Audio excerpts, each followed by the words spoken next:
Bem-vindo ao Contos de Clio. Na nossa última aula de história, nós estávamos falando sobre o povo hebreu. Vimos toda a história de Jacó e a história de José e como a família deles foi para o Egito. Tá curioso para saber o que aconteceu depois? Então vamos lá. Aqui é uma divergência entre a história e os livros sagrados. Segundo a Torá e a Bíblia, aconteceu que José morreu e muito tempo depois veio um novo faraó que não conheceu a história de José e que ficou com muito medo do povo hebreu, que se tornou muito numeroso. E então começou a oprimi-lo, o escravizando. Segundo os livros de história, a história egípcia, os egípcios, mais ou menos no momento em que José e sua família de hebreus eles se mudam para o Egito, os egípcios são invadidos por um povo chamado Hyksos, que seria mais poderoso que eles, conheceria o uso do ferro, que eles não tinham até então, e também sabia usar carruagens, que os egípcios também não sabiam naquele momento. E esse povo teria escravizado os egípcios com a ajuda dos hebreus.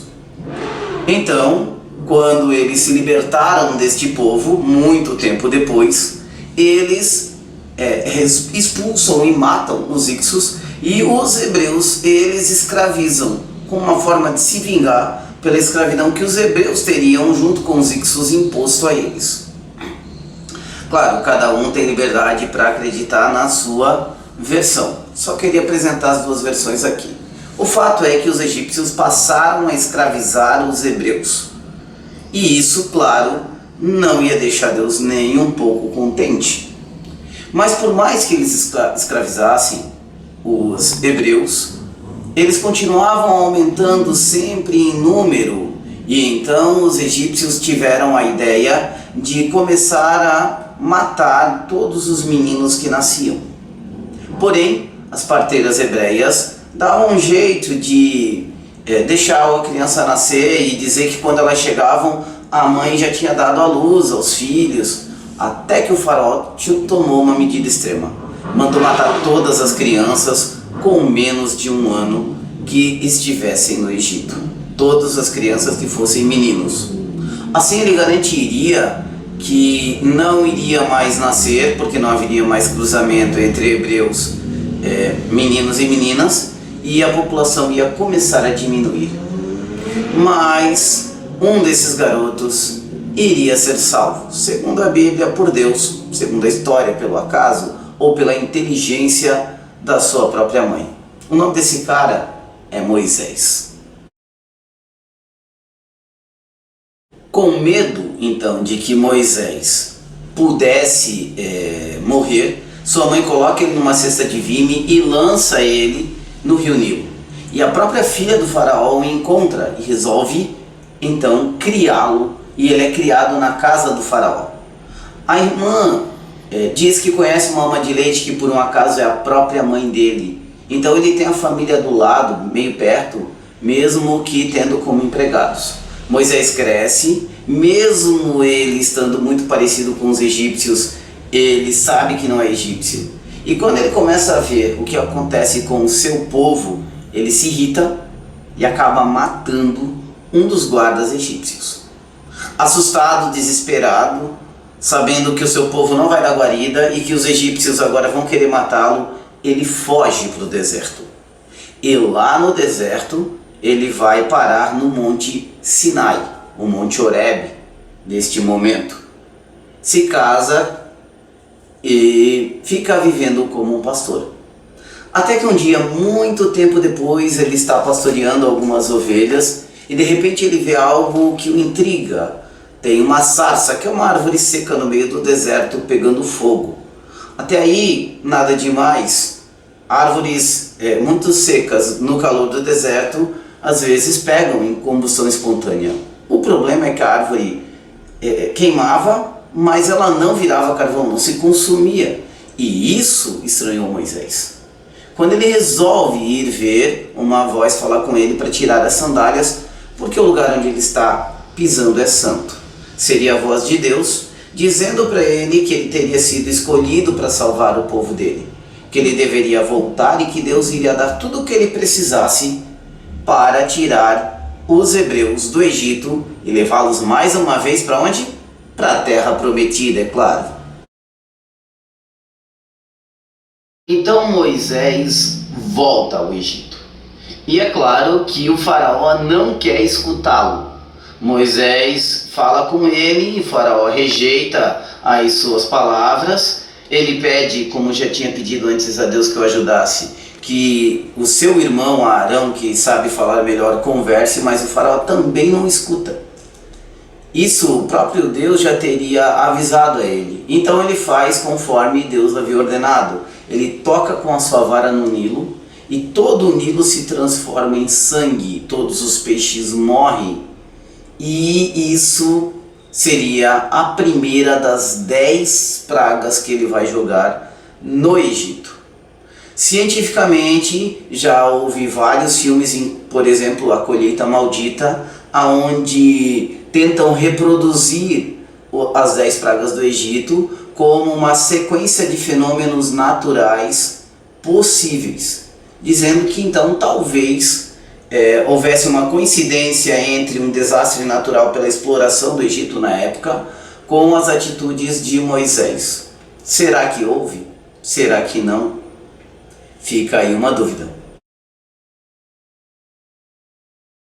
Bom, a praga acontece, todos ficam impressionados, mas os sacerdotes, os magos do faraó, eles conseguem reproduzir isso com seus truques, com suas ciências. E então o faraó diz: você está inventando aí e está tentando me trollar e não deixa o povo sair. E várias outras pragas vão acontecendo. A praga dos gafanhotos, a praga das moscas, a praga dos sapos. Não vou descrever cada uma delas detalhadamente, senão vai alongar muito o nosso vídeo. Mas elas vão acontecendo uma atrás da outra e a maioria os sacerdotes do faraó conseguem reproduzir. Então as pragas vão ficando piores e de uma forma que eles não conseguem reproduzir. Chove granizo, a lua, o sol escurece por vários dias, 3 dias se eu não estou enganado, e depois volta a brilhar. E há tumores nas pessoas. E várias vezes o faraó então ele chega a pensar em deixar o povo sair, mas depois ele volta atrás e diz: não, o povo não vai. Moisés pede que o povo vá ao deserto prestar culto a Javé, ou a Jeová, o Deus deles. Mas o faraó sabe que não é essa a verdade. Sabe que na verdade ele está mentindo e que o povo vai fugir e vai embora. Até que vai acontecer a última e a pior das 10 pragas do Egito. Então, acontece a última praga. E nela, todos os primogênitos morrem. Há uma preparação, porque as últimas pragas elas atingem apenas os egípcios. E como uma forma de mostrar que o povo hebreu é o povo escolhido e ele não vai ser incomodado pelas pragas. Para acontecer isso, é feita toda uma preparação em que os hebreus eles comemoram o que eles chamam de Páscoa, que em hebraico é a Pesach, ou seja, a passagem da escravidão para a liberdade aqui neste caso. Eles fazem toda uma festa, aonde eles imolam um carneiro e com o sangue dele eles colocam nas partes ao lado, nas laterais, em cima da porta, que eles chamam de batentes, para que a doença que virá não entre naquela casa. Como se não fosse realmente uma doença, mas alguém, um ser sobrenatural, que foi lá para matar as pessoas, inteligente e que reconhece. E nas propriedades dos hebreus ele não entra, nenhum dos primogênitos deles morrem. Mas nas propriedades dos egípcios, todos os primogênitos dos animais e também dos homens acabam falecendo. Isso leva o faraó e todos os egípcios não apenas a deixarem os hebreus irem embora, mas a expulsá-los. Os hebreus inclusive dizem: olha, nós não podemos sair com uma mão na frente, outra atrás, Os caras chegam a dar tudo o que eles têm, só querem que o pessoal vá embora. Mas quando eles já estão bem perto de atravessar o Mar Vermelho no deserto, o faraó vai se arrepender pela última vez, pega tudo que sobrou, que é o seu exército, e vai atrás deles para massacrá-los. Então, uma coluna de fogo se interpõe entre o acampamento deles e o exército do faraó, não deixando eles passarem. Enquanto isso, Moisés recebe a instrução de bater com a vara e com seus braços abertos abrir o Mar Vermelho. E assim ele faz, e o povo atravessa o mar com o pé enxuto, segundo o que diz lá na Bíblia e no Torá, até o outro lado.